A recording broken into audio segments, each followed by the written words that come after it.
let us move on now to our next artist. And I am delighted to be introducing you to Tom Croft. And to tell you a bit more about Tom, those who don't know about him, he was regularly on the news, whether it was the 1 o'clock news, the 10 o'clock news. In fact, he even got onto the news in Japan. And Tom is a very humble man. I had to work hard, as most artists are. I had to work hard with each of them to say, please send me some pictures. Please send me some pictures. So Tom, thank you for sending us these pictures. And Tom's going to tell you more about what he did, but I want to show you a few of the portraits that happened as a result of what Tom did. And Tom, I'm not going to say, I'm going to leave that to you to say. And so here are some more of the portraits that Tom with one Instagram page was able to make happen. So Tom, as you know the deal now. I'm going to be asking you, looking back, how have you responded to COVID? And then we'll also ask you, how are you going to carry it forward? So Tom, do tell us, how did you respond to COVID?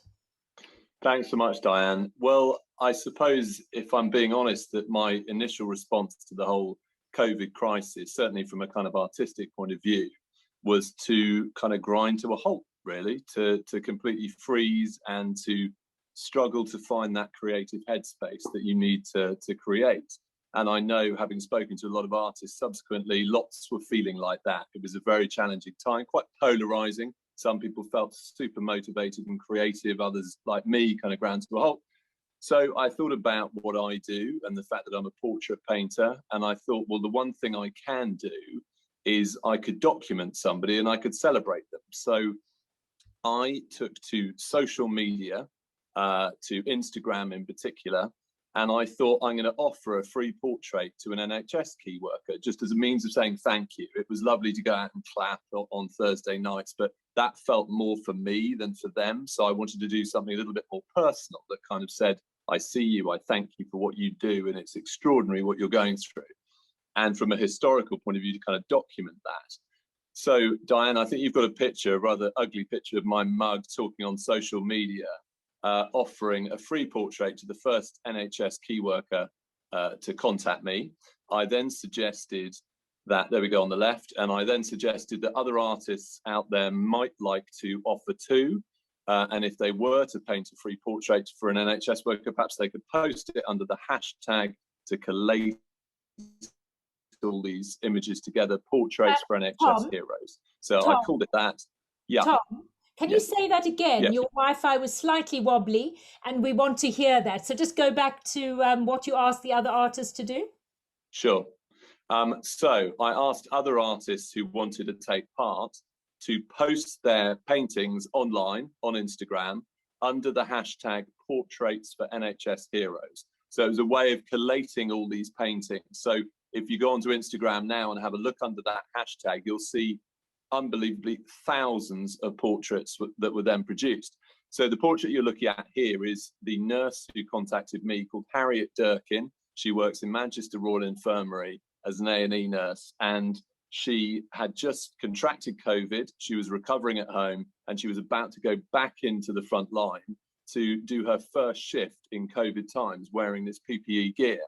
She sent me this extraordinarily powerful image, which in fact was a message she was sending to her mum, just to say, hi, mum, I'm terrified, but I'm about to go in and, you know, I know people don't like using sort of military terms here, but sort of battle on our behalves. And here I go, wish me luck. And I also thought, from an artistic point of view, you could also have a different connotation where she's just saying, just wait there. There's this reminder of the need for social distancing at the time. And I just felt it was a very powerful and very personal image she shared with me. So in the spirit of wanting to kind of document Harriet, that's what I did. And amazingly, thousands of other portraits, as I say, were produced under this initiative. And the next slide is, in fact, the Google Arts. I'll come back to that one if I may, or I can dip in now and say that, in fact, that was, oh, yeah, there we go. So Google Arts and Culture contacted me. and said, look, we see that, you know, but lots of people are doing these portraits. We would like to host an exhibition space online so that people can go and have a look at them. And they created for free this wonderful space with lots of different narrations. You can go in and hear audio and video about art and mental health, the kind of benefits of it.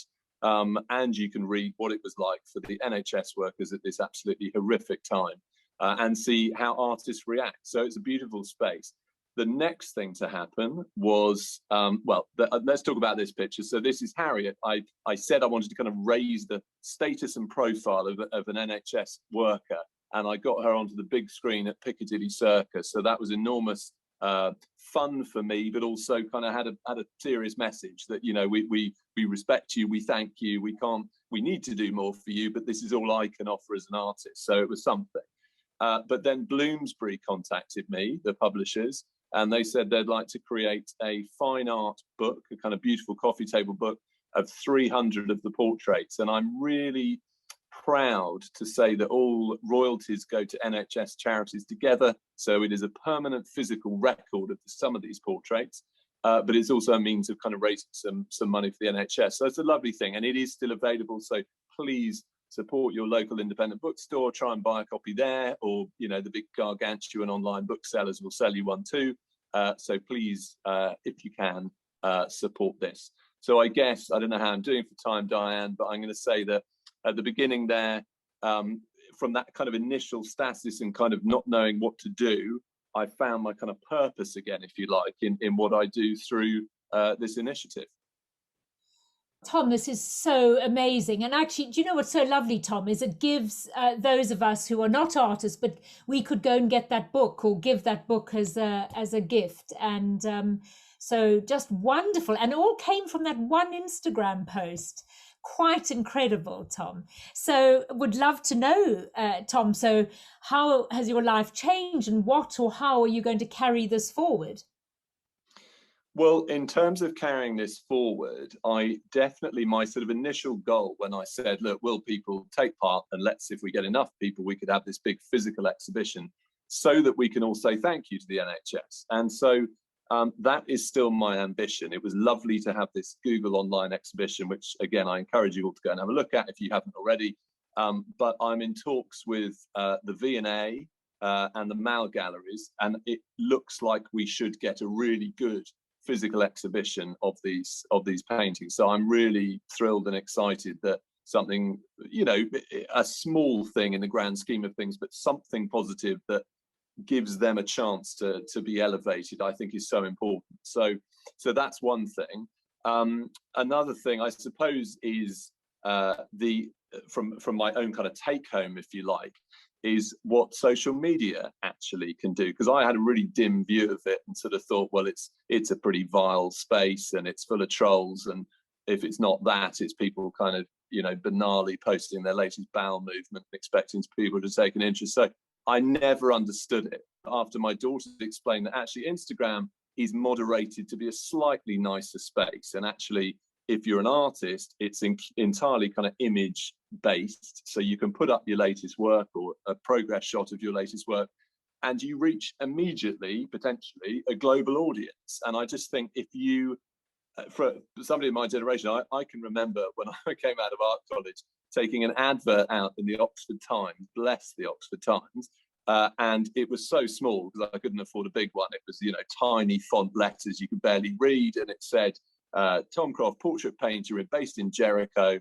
Let me know if you want to commission a portrait. And of course, nobody, probably 3 people saw it, and nobody commissioned me. But in now, to think that as an artist, and my daughter coming through is interested in art, there's a chance for you to have a go, because you can put your work out there. People can see it immediately from all around the world. They can potentially commission you or buy art.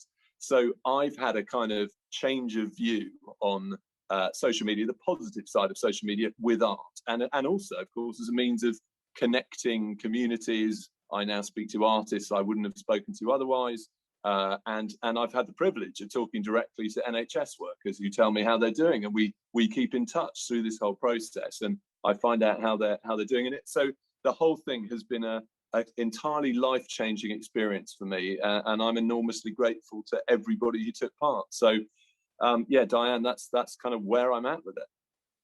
So Tom, tell us about this Artists and Illustrators, and also Tom, the Hello magazine. Did you?